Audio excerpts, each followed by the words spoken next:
समाजशास्त्र वीडियो व्याख्यानमाला 2 कक्षा BA तृतीय वर्ष विषय समाजशास्त्र प्रथम प्रश्न पत्र अध्याय 3 इकाई 4 बाबा साहेब अम्बेडकर का सामाजिक न्याय का सिद्धांत।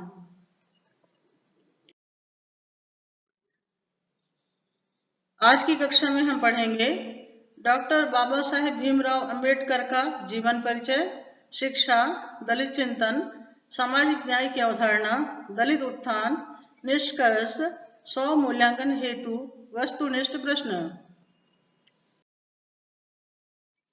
डॉक्टर भीमराव अम्बेडकर का जन्म 14 अप्रैल 1891 ईस्वी में मध्य प्रदेश के महू नामक स्थान पर हुआ।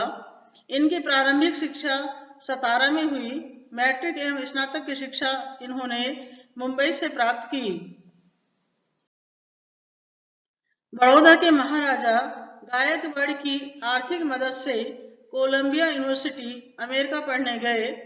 स्कूली शिक्षा के दौरान डॉक्टर भीमराव अम्बेडकर को महात्मा बुद्ध की जीवनी पढ़ने को मिली, जिसे पढ़कर इनके विचार सुदृढ़ हुए। डॉक्टर भीमराव अम्बेडकर को प्राइमरी स्कूल से ही आजीवन छुआछूत, उपेक्षा, बहिष्कार, अपमान आदि का दंश जीवन भर सहना पड़ा। डॉक्टर भीमराव अम्बेडकर जन्म से ही प्रतिभाशाली थे। उनमें धैर्य, सहनशीलता, त्याग और बलिदान की भावना कूट कूट कर भरी थी। वे दूरदर्शी भी थे। उन्हें 9 भाषाओं का ज्ञान था। वे संस्कृत पढ़ना चाहते थे, किंतु अछूत कहे जाने के कारण उन्हें संस्कृत भाषा के अध्ययन से वंचित किया गया। उन्होंने अपने जीवन काल में 26 डिग्रियां अर्जित की। डॉक्टर अम्बेडकर उस समय के सबसे अधिक पढ़े लिखे ज्ञानी पुरुष थे। उन्होंने कई किताबें लिखी। अपने अध्ययन में निष्कर्ष के रूप में उन्होंने पाया कि दलित जाति या अछूत जाति के पतन के लिए हिंदू धर्म, जाति व्यवस्था, वर्ण व्यवस्था जिम्मेदार है। उनका मानना था कि दलित जाति एवं स्त्रियों का उत्थान उनकी शैक्षणिक, सामाजिक, आर्थिक, राजनैतिक एवं कानूनी अधिकारों से ही संभव है। सौभाग्य से डॉक्टर भीमराव अम्बेडकर को भारत के संविधान लेखन करने का सुअवसर प्राप्त हुआ। वे वंचित समाज को शैक्षणिक, सामाजिक, आर्थिक, राजनीतिक एवं कानूनी अधिकार दिलाने में सफल भी हुए। वंचित वर्ग को उपरोक्त अधिकार दिलाने के प्रयास में उन्होंने अपने व्यक्तिगत जीवन में सुख वैभव का त्याग कर जीवन भर संघर्षों का सामना किया। डॉक्टर भीमराव अम्बेडकर एक महान समाज सुधारक, विख्यात अर्थशास्त्री, कुशल राजनीतिज्ञ, कानूनविद एवं आधुनिक भारत के निर्माता, दलित वंचित समाज के मसीहा थे। डॉक्टर भीमराव अम्बेडकर ऐसा समाज चाहते थे जिसमें व्यक्ति को विचार अभिव्यक्ति की, आवागमन की, शिक्षा व आत्म विकास की, कोई भी व्यवसाय करने की स्वतंत्रता हो। वे ऐसा समाज चाहते थे जिसमें व्यक्ति एवं व्यक्ति के बीच जन्म, वंश तथा लिंग के आधार पर किसी प्रकार का भेदभाव न हो। डॉक्टर भीमराव अम्बेडकर व्यक्ति स्वतंत्रता के प्रबल पक्षधर थे। सामाजिक संरचना व्यक्ति के विकास में सहायक हो, ऐसी उनकी मान्यता थी। व्यक्ति की स्वतंत्रता की रक्षा हो सके, इसके लिए डॉक्टर भीमराव अम्बेडकर ने संविधान में मौलिक अधिकारों का प्रावधान रखा है।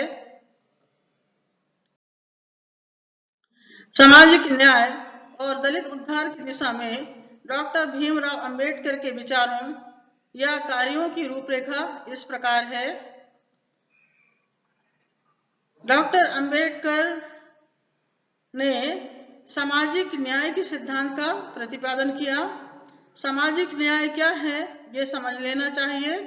सामाजिक न्याय के अंतर्गत उन्होंने समझाया कि हम उसे सामाजिक न्याय कहेंगे जब प्रत्येक व्यक्ति को जीविका पार्जन करने के लिए कोई भी व्यवसाय करने का अधिकार हो, उसको शिक्षा पाने का अधिकार हो, किसी भी धर्म को मानने का अधिकार हो, उसे समस्त सामाजिक, आर्थिक, राजनीतिक अधिकार प्राप्त हों और एक मानव जीवन का आदर्श जीवन का जीवन यापन वो कर सके। किंतु भारतीय समाज में उन्होंने देखा, और वो स्वयं भुक्तभोगी थे, कि सभी जातियों को सुअवसर सामाजिक न्याय नहीं मिलता है। जो शूद्र जाति के लोग हैं या दलित कहे जाने वाले लोग हैं, उनको सारे अच्छे अवसरों से वंचित किया गया है। यहाँ तक कि उनको सार्वजनिक स्थानों में प्रवेश करने से वंचित किया गया है। जल जैसे, पानी जैसे चीज को जो प्रकृति ने दिया है उसको भी पीने का अधिकार नहीं है। और ऐसी स्थिति में जो दलित वर्ग है उनका जीवन पशुवत होता है, पशु की भांति जीवन यापन करते हैं। उनसे किसी को कोई हमदर्दी नहीं है, उनके प्रति कोई दया के भाव नहीं है। और इस प्रकार से बदतर दलित समाज के लोगों का जीवन था। तो यह है सामाजिक न्याय का सिद्धांत। और ऐसे ही वर्गों के उत्थान के लिए, उनके सशक्तिकरण के लिए, उनको सामाजिक न्याय दिलाने के लिए डॉक्टर भीमराव अंबेडकर ने काम किया। इसके लिए सबसे पहले उन्होंने उन कारणों को ज्ञात किया कि दलित वर्ग के साथ सामाजिक अन्याय क्यों है, उसके लिए कौन से कारक जिम्मेदार हैं। तो उन्होंने हिंदू धर्म ग्रंथों को पढ़ा, और हिंदू धर्म ग्रंथों को पढ़ने के पश्चात उन्हें ज्ञात हुआ कि जो धार्मिक ग्रंथ हैं वो पक्षपातपूर्ण हैं।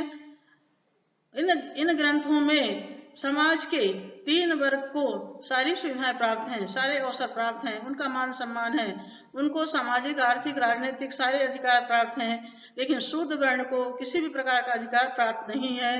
तो यह जो सामाजिक अन्याय है इसके लिए हमारे धार्मिक ग्रंथ ही जिम्मेदार हैं। इसलिए उन्होंने सबसे पहले जाति प्रथा और हिंदू समाज के परंपरागत विधान पर कठोर प्रहार किया। इसके लिए उन्होंने धार्मिक ग्रंथों का अध्ययन किया, और उन्होंने पाया कि हमारे धार्मिक ग्रंथों में दोहरा मापदंड है। और धार्मिक ग्रंथों में उल्लेखित है कि भारतीय समाज में वर्ण व्यवस्था लागू थी। वर्ण व्यवस्था के अनुसार प्रत्येक वर्ण के कार्य निर्धारित थे। वर्ण का निर्धारण व्यक्ति के जन्म के द्वारा होता है, जबकि समाजशास्त्रियों ने अध्ययन करके बताया कि जाति की उत्पत्ति का आधार व्यवसाय है। परंतु यहाँ पे ये प्रश्न उठता है कि जाति का अस्तित्व पहले आया या वर्ण का अस्तित्व पहले आया। इसी प्रकार से व्यवसाय का अस्तित्व पहले आया या जाति का अस्तित्व पहले आया। यानी कि जाति की उत्पत्ति पहले हुई या व्यवसाय की उत्पत्ति पहले हुई।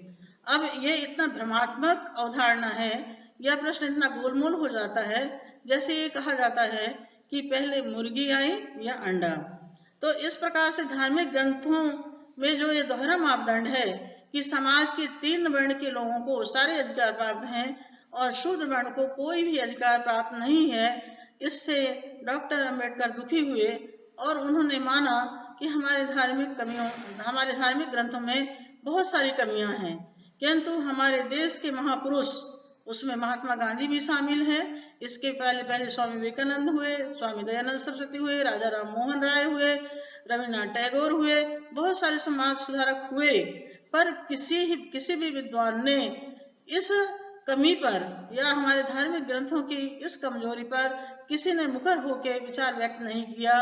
और यही कारण है कि हमारे धार्मिक ग्रंथों का जो दोहरा मापदंड है उसकी सजा हमें शूद्र वर्ग को भोगनी पड़ती है।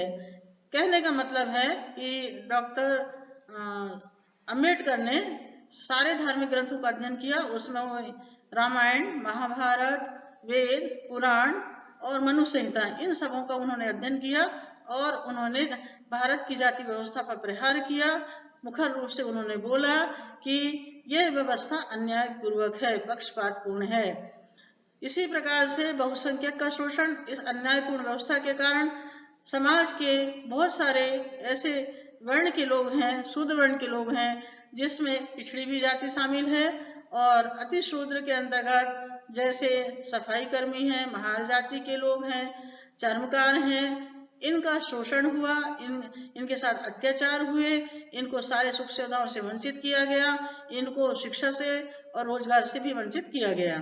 इस प्रकार से हमारे धार्मिक अवसर, हमारे दलित वर्ग को अवसर पाने से रोका, अवसरों की असमानता देखने को मिली। स्वयं अछूतों के जीवन और उनकी जीवन प्रवृत्तियों के सुधार पर बल। डॉक्टर भीमराव अंबेडकर केवल भारत की सामाजिक व्यवस्था पर ही बात नहीं की या हमारे धार्मिक ग्रंथों पर ही प्रहार नहीं किया, उन्होंने स्वयं अछूतों की जीवन शैली पर भी उन्हें सुधार पर बल दिया। उन्होंने कहा, अपने समाज से कहा कि जिस प्रकार से दूसरे वर्ण के लोग, उच्च वर्ण के लोग जीवन यापन करते हैं, पवित्र जीवन जीते हैं, साफ सुथरे रहते हैं और स्वाभिमान से जीते हैं, झूठ नहीं बोलते, और इस प्रकार से ऐसे कोई कार्य मत करो जिसके कारण आपके ऊपर लांछन लगाया जाए, आपके ऊपर अत्याचार किया जाए, और शराब मत पियो, अपने बच्चों को पढ़ाओ, और यदि इस प्रकार का जीवन यापन करेंगे तो निश्चित रूप से आप सुसंस्कृत होंगे और बहुत अच्छा जीवन यापन कर पाएंगे। दूसरी बात, आप सभी को संगठित होना बहुत आवश्यक है।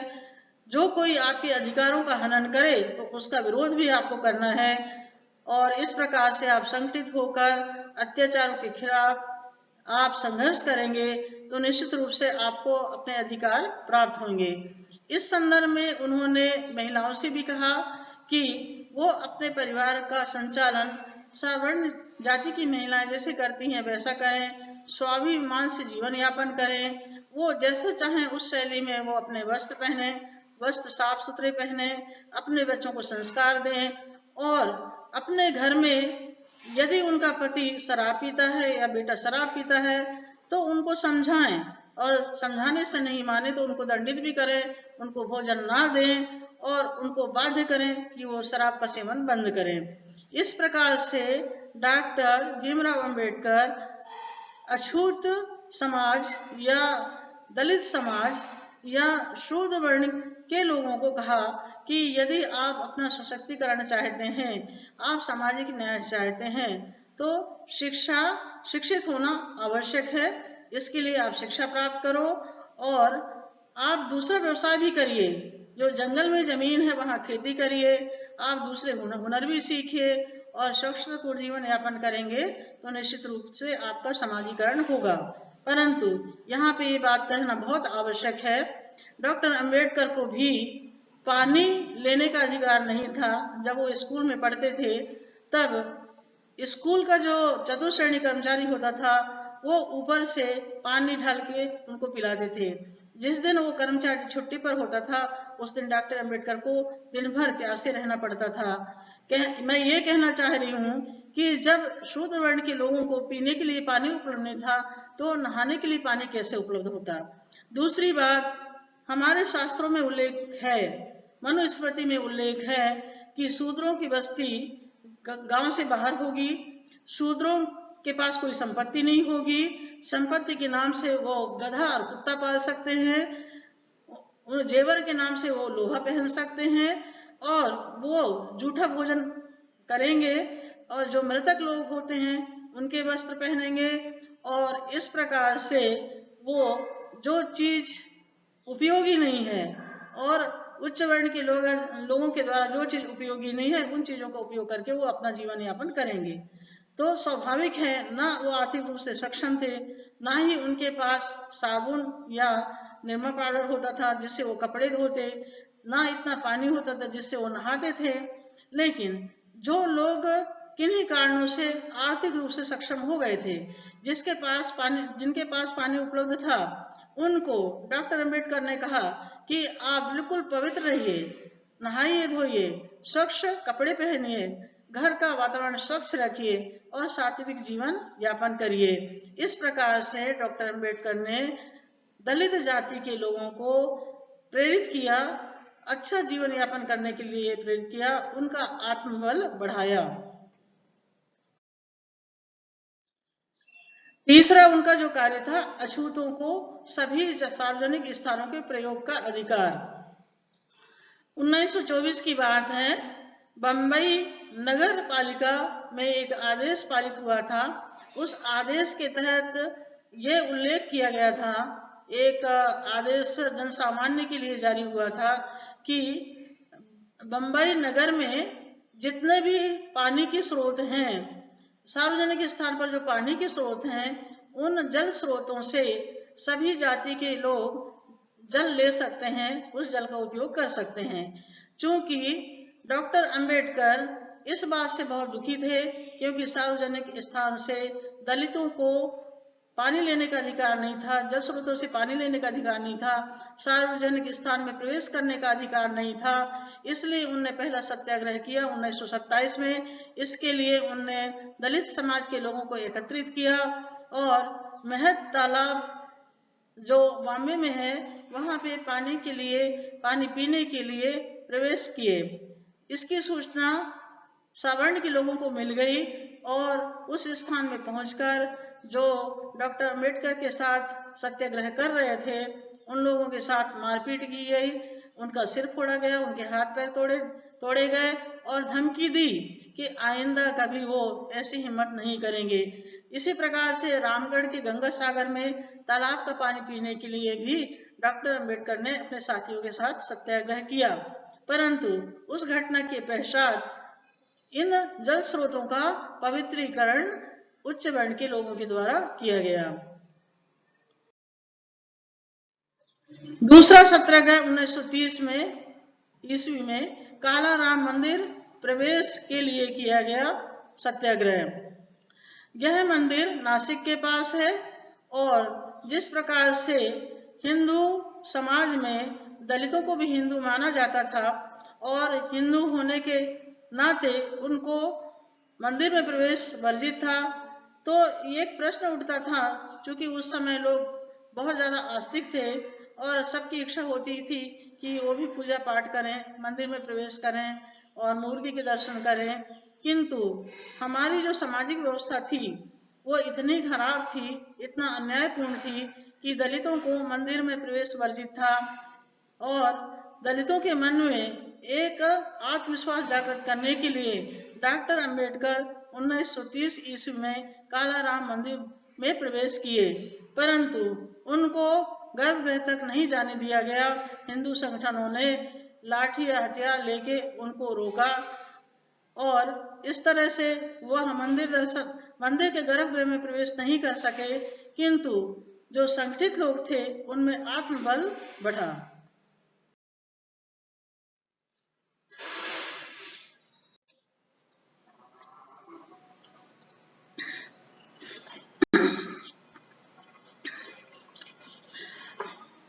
समता सैनिक दल की स्थापना। डॉक्टर अंबेडकर जब दलित वर्ग के सामाजिक अधिकारों के लिए विभिन्न प्रकार के सत्याग्रह करने लग गए, तो उनका विरोध भी शुरू हो गया और उनके कार्य में लोग व्यवधान डालने लग गए। इसलिए वो ऐसे लोगों का सैनिक दल बनाया जो कि उनके अभियान में किसी प्रकार का व्यवधान न हो और वो निर्बाध गति से अपना अभियान यथावत जारी रखें। बहिष्कृत हितकारिणी सभा का गठन सन 1929। डॉक्टर अंबेडकर ने महसूस किया कि दलित समाज असंगठित है, इनको संगठित करने के लिए उनको किसी संस्था की जरूरत है। संस्था के माध्यम से जब वो कार्य करेंगे तो संस्था से ज्यादा लोग संगठित जुड़ेंगे और वैधानिक रूप से उनका संगठन काम कर सकता है। इसलिए उन्होंने बहिष्कृत हितकारिणी सभा का गठन किया, जिसके माध्यम से उन्होंने समाज सेवा का काम किया और इस संस्था के माध्यम से सभा का आयोजन करना, लोगों को समझाना, उनकी समस्याओं को सुनना, उनकी समस्याओं का समाधान करना, और इस प्रकार से डॉक्टर अंबेडकर ने संस्था की स्थापना कर दलित उत्थान का प्रयास किया। मूक नायक पत्रिका का प्रकाशन सन 1920 में किया। जब डॉक्टर अंबेडकर विदेश से शिक्षा प्राप्त कर वापस भारत में आए और जैसा कि उन्हें उच्च शिक्षा के लिए बड़ौदा के राजा ने भेजा था, इस शर्त पे भेजा था कि लौट कर वो उनके यहाँ नौकरी करेंगे। वो वापस आए, सैन्य सुरक्षा बल में उनको सचिव के पद पर नियुक्ति मिल गई, लेकिन नियुक्ति तो मिली परंतु उनको आवास के लिए मकान नहीं मिला, किराए का भी मकान नहीं मिला और किसी भी तरह से एक पारसी धर्मशाला में, सराय में उन्होंने किराए का मकान लिया, जहां ना कोई लाइट की व्यवस्था थी, ना ही वहां कोई सफाई थी, ना किसी भी प्रकार की कोई सुविधा थी। परंतु अछूत होने के कारण वहां से भी उनको खाली करने के लिए बाध्य किया गया और इस प्रकार से आवास की व्यवस्था ना होने के कारण उन्हें नौकरी भी छोड़नी पड़ी।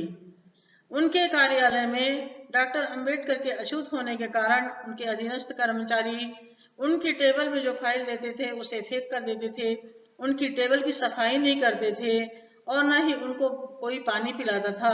तो इस प्रकार से नौकरी के दौरान उनके साथ बहुत अपमानजनक व्यवहार किया। डॉक्टर अंबेडकर इन अपमानजनक व्यवहारों से त्रस्त हो चुके थे। इसके पश्चात निराश होकर वो बॉम्बे गए। बॉम्बे में उन्हें देखा वो इतना योग्य थे और वहां पर कॉलेज में पढ़ाने के लिए अप्लाई किया, वहां उनको नौकरी मिली, परंतु उनके विरोध में छात्र खड़े हो गए। छात्रों को किसी भी प्रकार से समझा बुझा के जैसे उन्होंने अध्यापन कार्य प्रारंभ किया तो उनके साथी प्राध्यापकों ने डॉक्टर अंबेडकर का विरोध किया। मैं इन उदाहरणों को इसलिए बता रही हूँ क्योंकि डॉक्टर अंबेडकर को इस जाति के कारण कितना दंड भुगतना पड़ा।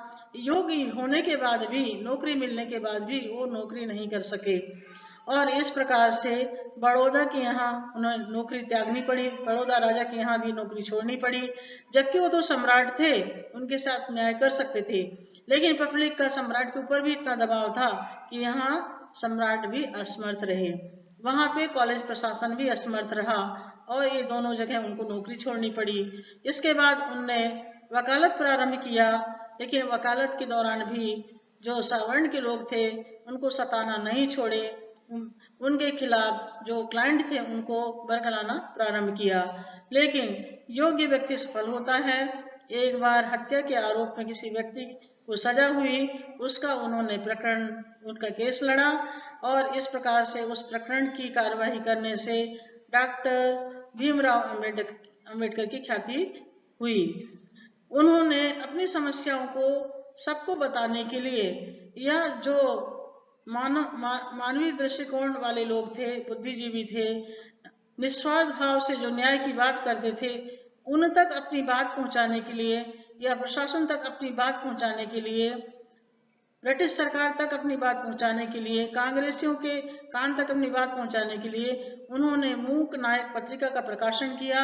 उसने समाज की सारी समस्याओं को उद्घाटित किया, पब्लिक के सामने रखा और इस प्रकार से पत्रिका प्रकाशन के माध्यम से डॉक्टर अंबेडकर ने दलित समाज को संगठित किया, उनमें आत्मविश्वास जागृत किया, उनकी समस्याओं को सार्वजनिक तौर पे सबको अवगत कराया।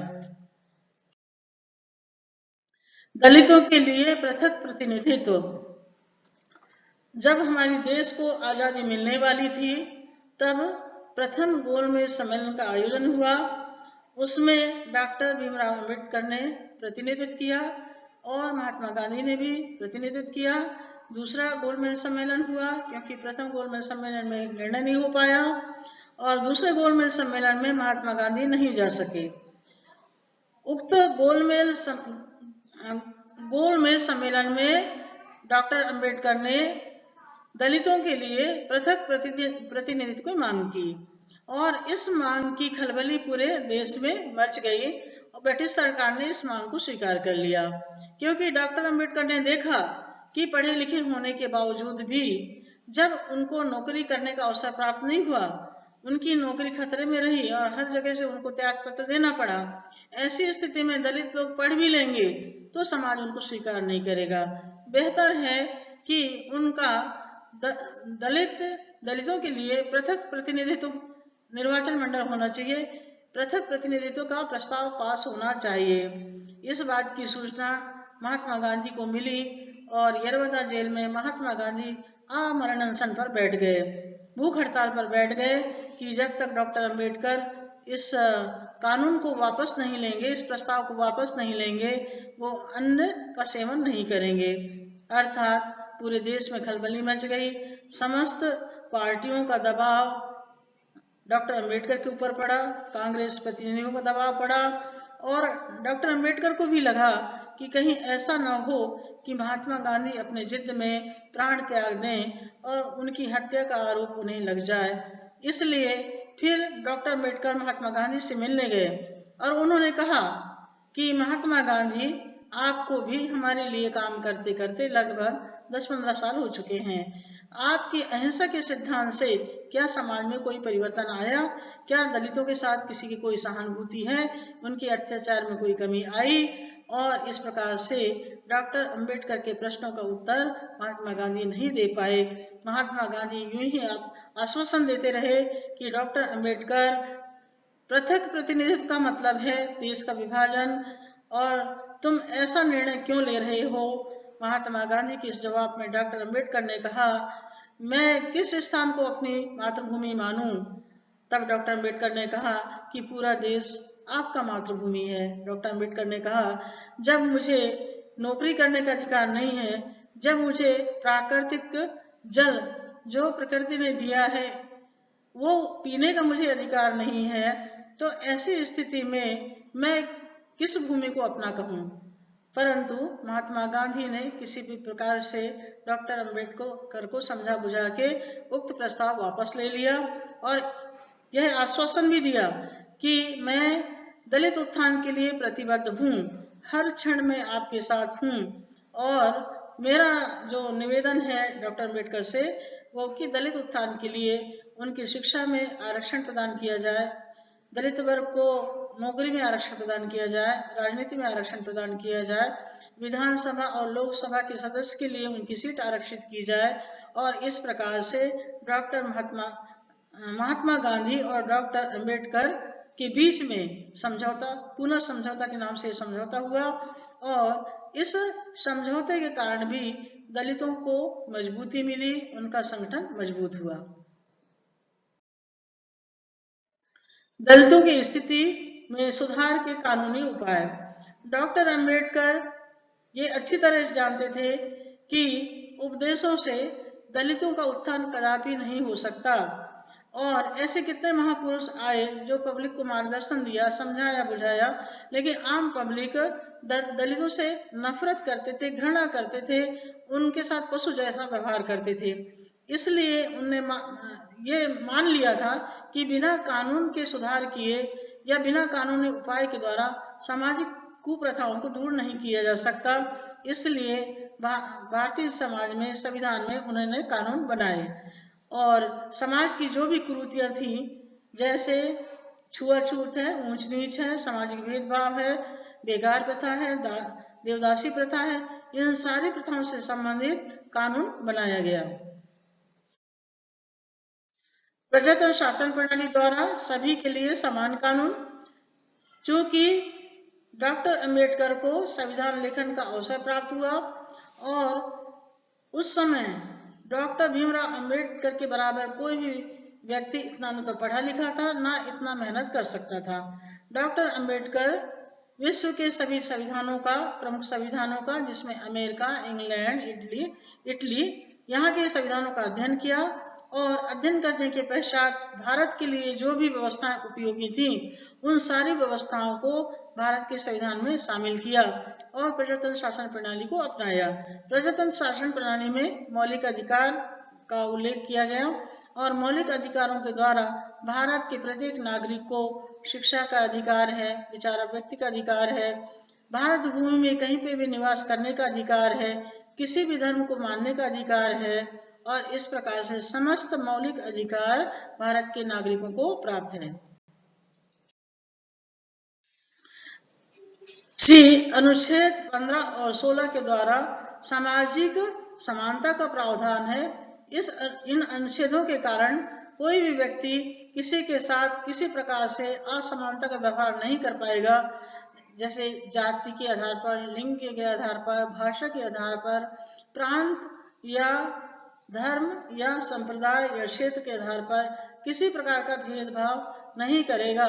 भारत में जन्मा प्रत्येक व्यक्ति भारत का नागरिक होगा और भारत भूमि में कहीं पे निवास कर सकता है, अपनी योग्यता अनुसार नौकरी कर सकता है और अपनी योग्यता अनुसार व्यवसाय कर सकता है, अपनी रुचि और क्षमता अनुसार व्यापार कर सकता है।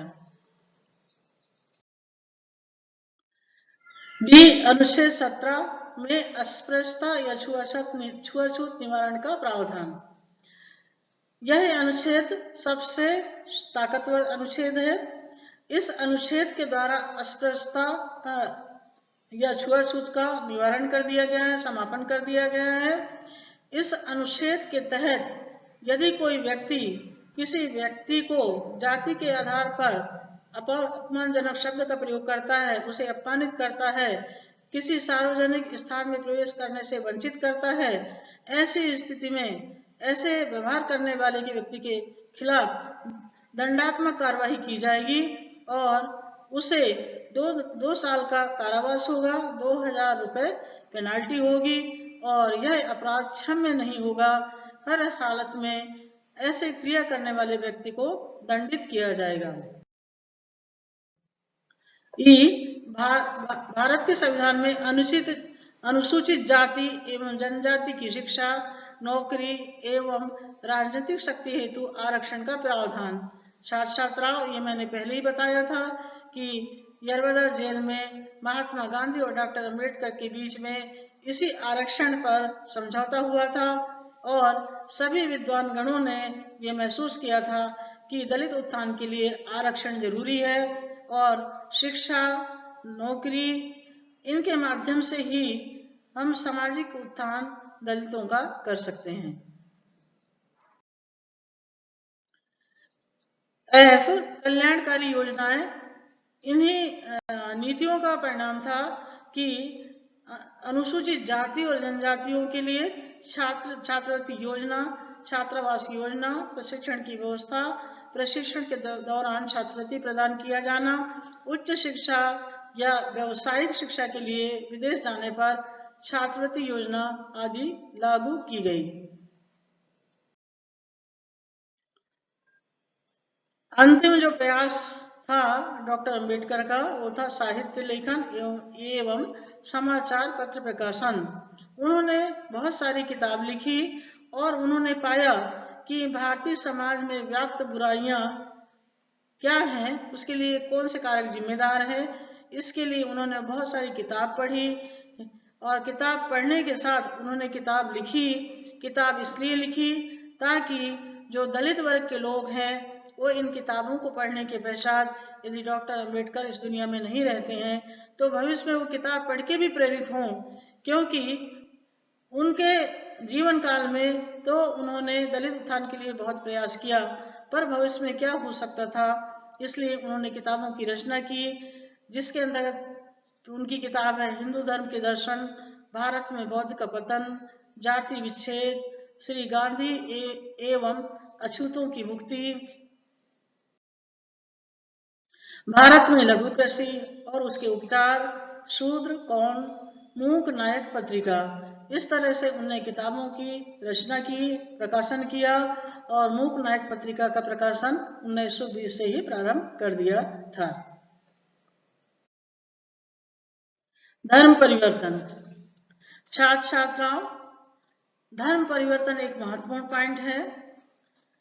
डॉक्टर अंबेडकर ने सभी धर्मों का अध्ययन किया, वो आध्यात्मिक भी थे और धर्म परिवर्तन उन्होंने क्यों किया, इसके लिए उन्होंने 1935-36 में घोषित कर दिया था कि हिंदू धर्म में जन्म होना उनके बस का नहीं था, लेकिन हिंदू धर्म में मरेंगे नहीं, यह उनके बस में है।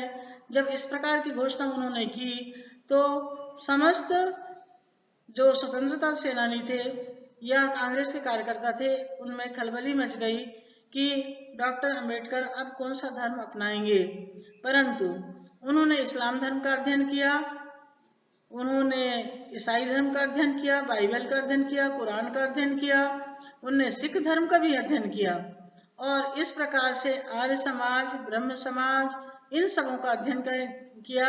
अध्ययन करने के पश्चात वो इस निष्कर्ष पर पहुंचे कि इन सभी धर्मों में कुछ न कुछ कमी है, ये निष्कलंक नहीं है या इनमें सबको समानता का अवसर प्राप्त नहीं है। और ऐसी स्थिति में उन्होंने बौद्ध धर्म का भी अध्ययन किया, क्योंकि बौद्ध का जीवन परिचय उन्होंने बचपन में पढ़ा था, इसलिए बौद्ध दर्शन उन्होंने पढ़ा और बौद्ध दर्शन पढ़ने के पश्चात उन्होंने पाया कि बौद्ध धर्म एक ऐसा धर्म है जिसमें स्वतंत्रता, समानता, बंधुत्व और करुणा की भावना है। जिस धर्म में अगर करुणा नहीं है तो वो धर्म सबके लिए उपयोगी नहीं है। हिंदू धर्म में यही बात है कि हिंदू धर्म में करुणा का नितांत अभाव है, इसमें अवसर की असमानता है, शूद्रों को न तो धार्मिक ग्रंथ पढ़ने की अनुमति है, न ही प्रवचन सुनने की अनुमति है, न ही प्रवचन देने की। और इस प्रकार से शास्त्रों में उल्लेखित है कि यदि कोई शूद्र धार्मिक ग्रंथ पढ़ता है तो उसकी जिह्वा काट ली जाए, यदि कोई प्रवचन सुनता है तो उसके कान में शीशे पिघला के डाल दिए जाएं। और इसी प्रकार से उनकी जो योग्यताएं निर्धारित की गई हैं, उनके जीवन के लिए जो निर्देश दिए गए हैं कि शूद्र जो है वो अन्य वर्णों के समान कपड़े नहीं पहनेगा, जेवर नहीं पहनेगा, व्यवसाय नहीं करेगा और सार्वजनिक स्थान में वो प्रवेश नहीं करेगा। यहाँ तक कि पेशवा के समय में अति शूद्रों के लिए निर्देश था कि वो सार्वजनिक स्थान में यदि आएंगे तो कमर में झाड़ू बांधेंगे और गले में मटका, एक छोटा मटका लटकाएंगे और उस मटके में वो थूकेंगे, जमीन पर नहीं थूकेंगे।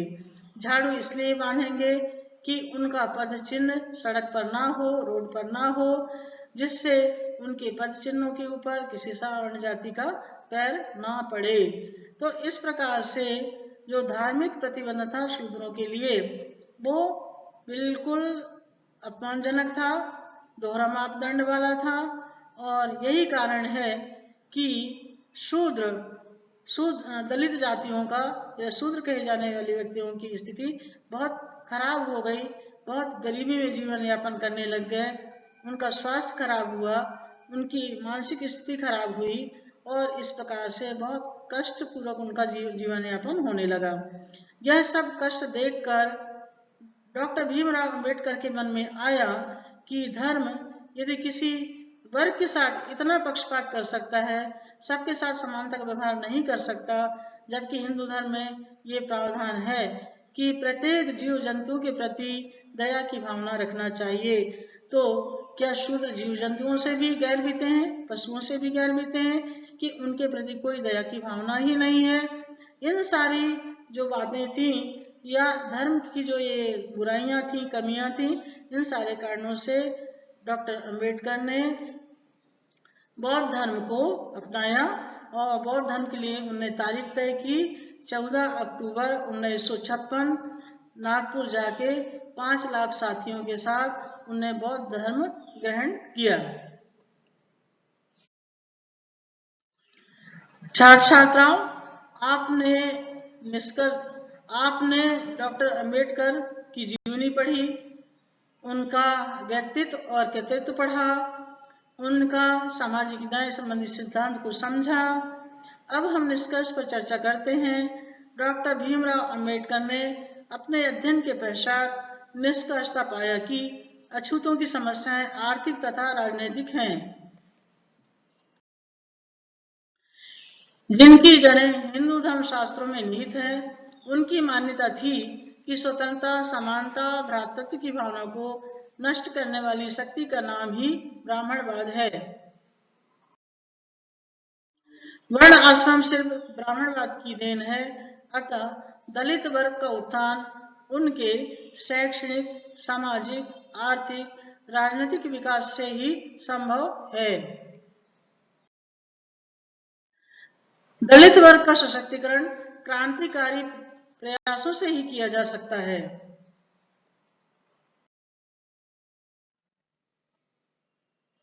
स्वमूल्यांकन हेतु वस्तुनिष्ठ प्रश्न। प्रश्न क्रमांक 1, डॉक्टर भीमराव अंबेडकर का जन्म कब हुआ था?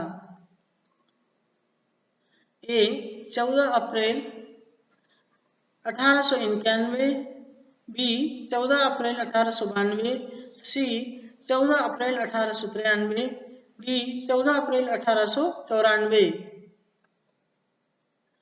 इस प्रश्न का उत्तर है ए 14 अप्रैल 1891।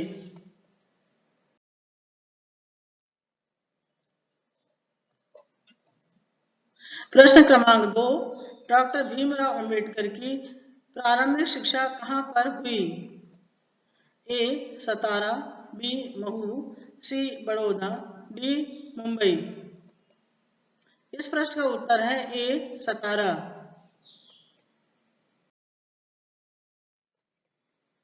प्रश्न क्रमांक 3, डॉक्टर भीमराव अंबेडकर ने मैट्रिक की पढ़ाई कौन से स्कूल से की? A Elphinstone high school Bombay, Elphinstone high school Baroda, Elphinstone high school Mhow, Elphinstone high school Satara. इसका उत्तर है A Elphinstone high school Bombay.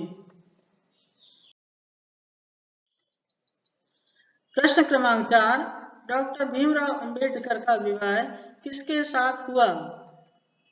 ए 9 वर्षीय लड़की रमाबाई से, बी 10 वर्षीय लड़की सविताबाई से, सी 11 वर्षीय लड़की जीजाबाई से, डी इनमें से कोई नहीं। इस प्रश्न का उत्तर है ए 9 वर्षीय लड़की रमाबाई से। प्रश्न क्रमांक 5, डॉक्टर भीमराव अंबेडकर को कितनी भाषाओं का ज्ञान था? ए 4 भाषाओं का, बी 8 भाषाओं का, सी 9 भाषाओं का, डी 10 भाषाओं का।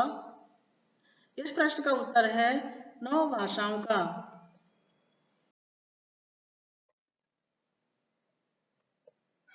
प्रश्न क्रमांक 6, डॉक्टर भीमराव अंबेडकर ने बहिष्कृत हितकारिणी सभा का गठन कब किया था? ए सन 1929 में, बी सन 1930 में, सी 1931 में, डी सन 1932 में। इस प्रश्न का उत्तर है ए सन 1929 में।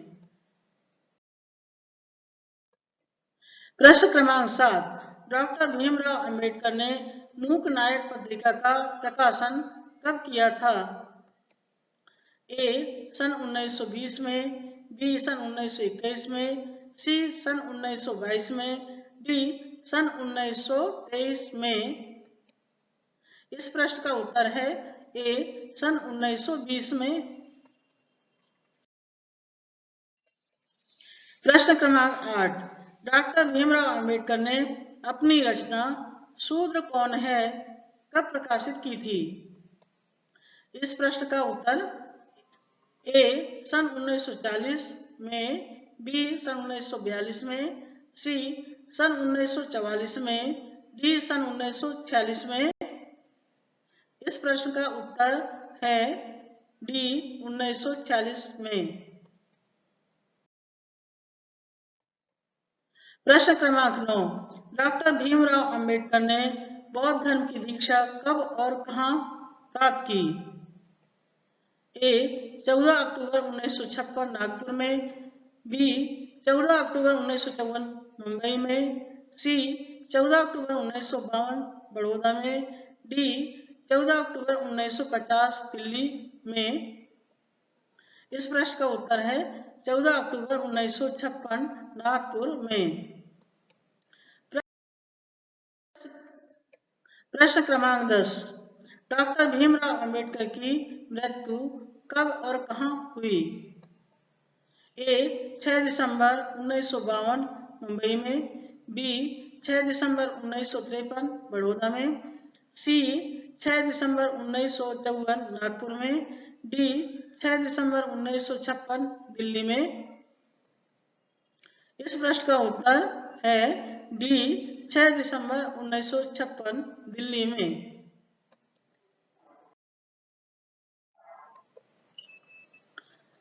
छात्र छात्राओं, आपने डॉक्टर अंबेडकर क्या सामाजिक न्याय का सिद्धांत ध्यान से सुना।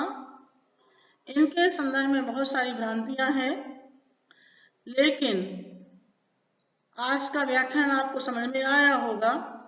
और जिनके मन में ये प्रश्न उठता है कि डॉक्टर अंबेडकर हिंदू धर्म ग्रंथों के विरोधी थे, हिंदू धर्म ग्रंथों के विरोधी थे, उनसे मेरा प्रश्न है, यदि आप दलित होते और इन धर्म ग्रंथों के आधार पर आपको शिक्षा से वंचित किया जाता, आपको जूठन खाने को मजबूर किया जाता, आपको मरे हुए मुर्दे के कपड़े पहनने के लिए बाध्य किया जाता, आपको संपत्ति के रूप में केवल कुत्ता और गधा पालने की अनुमति होती, तो आपके मन में क्या प्रश्न उठता। इन प्रश्नों से ही आपका जवाब मिल जाएगा। आपकी अंतरात्मा स्वीकार कर लेगी कि डॉक्टर अंबेडकर निष्पक्ष रूप से उन्होंने हमारे शास्त्रों की कमियां बताई हैं और उन कमियों को दूर किया जाना आवश्यक है। यह व्याख्यान बहुत अच्छे से आपको समझ में आया होगा, ऐसा मुझे विश्वास है। धन्यवाद। इन महापुरुषों के चरणों में सादर प्रणाम। धन्यवाद।